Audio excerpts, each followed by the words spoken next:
전남개발공사가 추진하는 호텔 관광사업, 그 수익성이 크게 떨어진다는 지적이 있는지라. 수익적이지도 못한 사업, 이런 사업들을 강행하다 보니까 재정에 무리하게 문제가 되지 않나 싶습니다.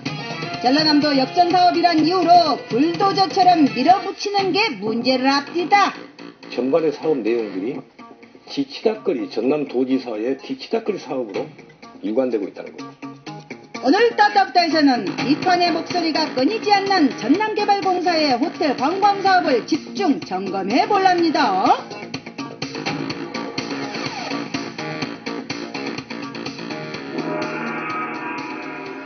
지난해 전남개발공사가 인수한 해남 땅끝 호텔, 부도난 건물을 35억 원에 낙찰받고 리모델링비로 53억 원을 더 써서 무려 100억 원을 투자한 끝에 지난 7월 개관했는데요. 이제 좀 쉬었다 가는 곳을 만들어보자. 전남에서 숙박시설이 좀 부족하지 않습니까? 그래서 그런 차원에서 이제 거기를 샀고 저희가 이제 운영을 하게 됐죠. 본격적으로 호텔 운영을 시작한 올해 운영비로 총 13억 5천만 원을 썼지만 현재 매출은 6억 8천만 원에 불과하단디요. 올 매출 목표인 14억 원에는 절반도 안 되는 수준이지라 지금까지 얻은 총 영업수익은 고작 15억 원, 총 지출액의 15% 수준밖에 안 되라. 앞으로가 더 문제인데요.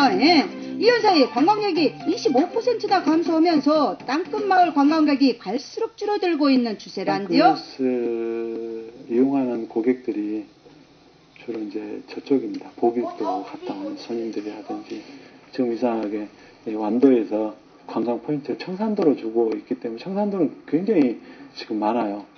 그런데 이 보길도 안 그러더라고요. 그래서 좀 줄어드는 추세에 있는 것은 사실은 것 같습니다. 게다가 F1, 엑스포 등 전남도에서 개최하는 대형 행사에도 관광객 유치 효과는 거의 없는 것으로 나타났는데라 지금으로 봐선 호텔 운영을 하면 할수록 적자가 누적될 위험이 있다더란께요. 울들목 거북배 운영사업 역시 적자투성했대다. 올해 나간 돈이 벌어들인 돈보다 3배는 더 많은데요. 거북배 건조에 쓴 돈이 44억 원이나 되고 운영사업으로 누적된 적자만 해도 한 해 운영비를 훌쩍 넘어라. 사업성이 없는 사업을 무리하게 추진하면서 나타나는 부채가 결국 전남도민들한테 다시 돌아가는 염려가 지금 되고 있는 상황입니다. 공공 사업이라고는 굉장히 어려운 사업들이기 때문에 그런 것을 정리하라고 촉구를 할 겁니다. 지난 9월에 개관한 한옥호텔 영산제 역시 논란이 끊이질 않고 있는데요. F1 투박난 해결을 위해 영산호 주변 부지에 총 126억 원을 들여 지은 한옥호텔이지만 사업 타당성 용역조사 결과 사업성이 없다고 결론이 났고 또 전남도 투융자 심사에서도 민자로 추진하라는 의견이 제시됐음에도 불구하고 무조건 강행한 것이 문제였지라. 사업 타당성 평가를 해놓고도 그것을 무시한 채로 사업이 강행된다면 어떤 사업을 하고 어떤 사업을 하지 말아야 될지 이런 판단 자체가 없이 사업을 하게 되는 거니까 그런 점이 제일 큰 문제라고 볼 수 있겠죠. 이런 주장에 대해 전남개발공사 측은 한옥의 아름다움을 전 세계에 알리기 위한 공익성 관광사업이라고 해명을 하고 있는지라. 지역에서 선도적으로 하기 위한 어떤 방법이고 관광의 어떤 인프라를 깔고자 하는 그런 그 취지의 일환이지 우리가 여기서 솔직히 많은 수익을 낸다 그러면 민간인들이 많이 들어와야 되겠죠. 하지만 외국인 관광객을 위한 숙박시설 측은 21개의 객실밖에 없어 인프라 확충 효과는 거의 없고 또 영산호 주변을 개발하고 있다지만 주변 위락시설이 없는 상황에서 당분간 적자가 계속 발생할 수밖에 없다는 것도 문제여라. 21개 객실에 비하면 부대시설이 많아가지고 다른 부대시설에서만은 수익을 올릴 수 있는 그런 규모가 아니에요. 객실 수로 보면. 그런데 2017년도에 손익 분기점으로 이야기를 하는데 21개 객실이 전부 찬 상태, 객실이 만석이 돼가지고 됐을 때의 이야기들이에요. 이런 비판에도 불구하고 전남개발공사는 또다시 288억 원을 들여 여수 엑스포타운 내에 한옥단지를 만들고 있는데라 객실 수가 55개에 불과하고 그것도 엑스포가 끝난 2013년에야 전 객실을 이용할 수 있어서 숙박 인프라 개선에 도움이 될지는 의문이여라. 이게 어떻게 보면 가령 개발공사가 했어서 이런 것까지 해야 되느냐 이런 의문점을 제기하다 보면 이제 민간기업은 더 하기가 힘들고 그러다 보면 결국에는 외국인한테 자랑할 수 있는 우리 한옥이나 기와는 이제 없어진다는 얘기죠. 하지만 전남도에 한옥 숙박시설이 아예 없는 건 아니여라. 평소 한옥 애찬론자로 불리는 박준영 도지사 취임 이후 한옥 조례를 만드는가 하면 한옥 건축을 장려하기 위한 각종 지원 정책들을 쏟아냈는데요. 특히 한옥 행복마을 사업의 경우 보조금 지원은 물론 저리로 융자까지 내주면서 파격적인 혜택을 줬지라.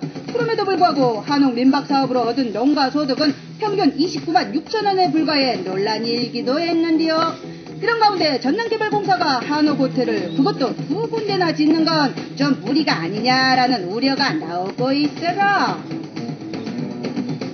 도지사가 같이 한옥을 좋아하시니까 거기에 따른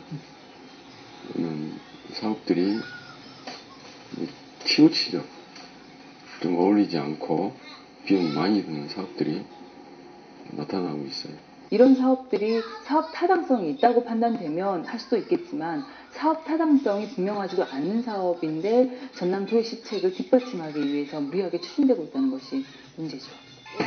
이렇게 재정 부담이 큰 전남도 역전 사업을 추진하기 위해 전남개발공사가 실행기구처럼 운영되는 동안 개발공사의 적자폭은 갈수록 커지고 있는데요. 지난해 기록한 순수 적자만 47억 원.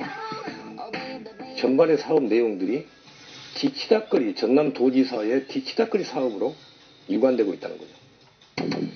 이런 일들을 막기 위해선 사업 의결기관인 이사회가 사업 타당성과 재산성을 잘 따지면 되겠지만 임원 다수가 전 현직 두 간부로 구성돼 있어갖고 제대로 된 역할을 하기에는 한계가 있다는 주장도 나오고 있어라.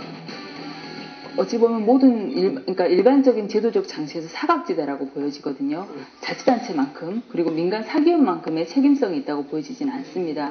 그렇기 때문에 허술한 의사결정 구조와 허술한 사업성 검토로 인해서 그런 문제가 더 발생한다고 생각합니다.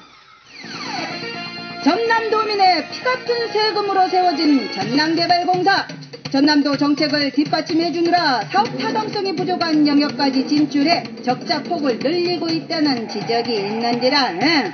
다음 주 따딱다에서는 전남개발공사의 개발사업 전반에 대해 또 한 번 점검해 볼랍니다.